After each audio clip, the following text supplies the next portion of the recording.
wacan oo wanaagsan daawadayaal maanta muuqaalkeena wuxuu ku saabsan yahay filim Thai ah oo lagu magacaabo inantii fool xumeed daawo oo iska taxadar as oo mar walba xirato kartoon waxayna la tacaalaysaa xaalad ah inay nacdo wajigeeda ayadoo aaminsan inay tahay qofta ugu fool xun caalamka taasi waxay keentay in 3 sano aysan muraayada wajigeeda ku eegin Maynon waxay la nooshay walaalkeed Balawan iyo aabaheeda Mr. Wan Maynon waa mid mar walba ka sheegayso taariikh nololeedkeeda internetka iyo sida ay ku noqotay gabar aanan kalsooni lahayn waxay sheegtay in 13 sano ugu horeysay nolosheeda ay ahayd gabar caadi ah oo kalsooni leh ka hor inta aysan jeclaan wiilka ugu qurxoon iskoolka waxaana dhacday in maalin maalmaha ka mid ah ay jaceylkeeda u sheegatay inankii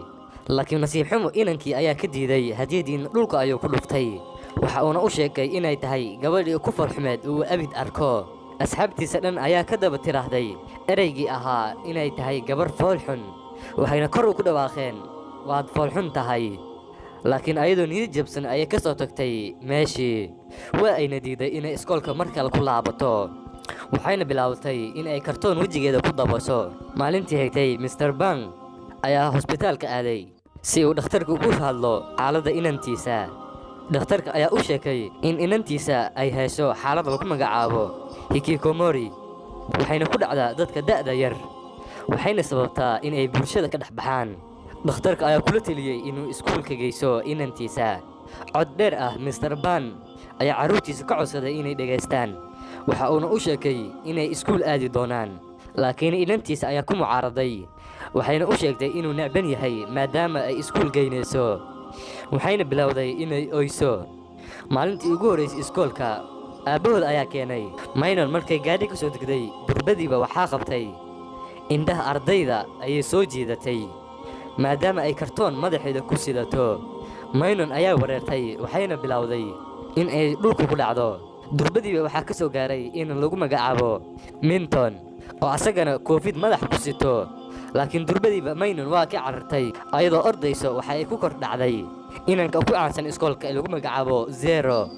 Zero iyo kooxdiisa waxay ka codsadeen inay koofida madax ka qaado ayagoo madax xoog ugu siibayaan kartoonkii waxaa joojiyay Minton muuqaalka xigu waxaynu arkaynaa Maynon oo hor istaagsan fasalka macallimada ayaa ka codsatay ardayda in aysan foodeen maadaama ay kartoon sidato durbadiiba carruurtii waxay bilaabeen inay ku qoslaan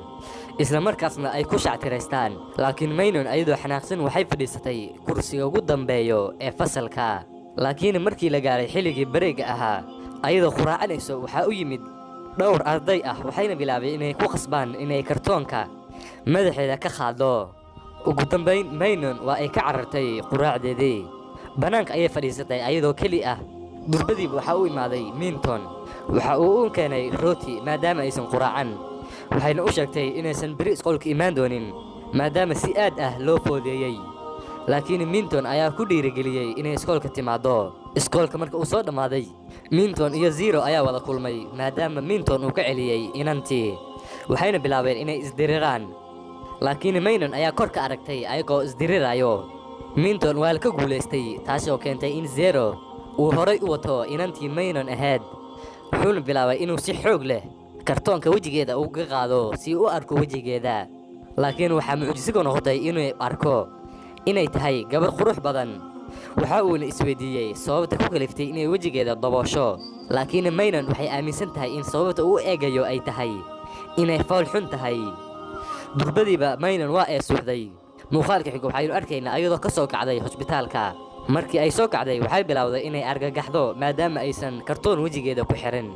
durbadiiba maaskar ayaa loo xiray si loo dejiyo aabaheeda ayaa cafis ka dalbaday maadaama uu sabab u yahay arrintaani asagana uu iskoolka geeyay waxa uuna u sheegay inay guriga iska joog karto haddii ay doonto laakiin waxaa mucjiso noqotay marka ay dhahday inay doonayso inay iskoolka aado maadaama ay doonayso inay ka soo aarsato Zero sababtoo ah wajigeeda ayuu feeday maalintii xigtay Maynon markay iskoolka timaaday waxay dharbaaxday Zero kooxdiisa ayaa ku soo yaaceen si ay u joojiyaan inanta laakiin Zero ayaa bilaabay inuu wajigeeda feedo laakiin durbadiiba waxaa joojiyay Minton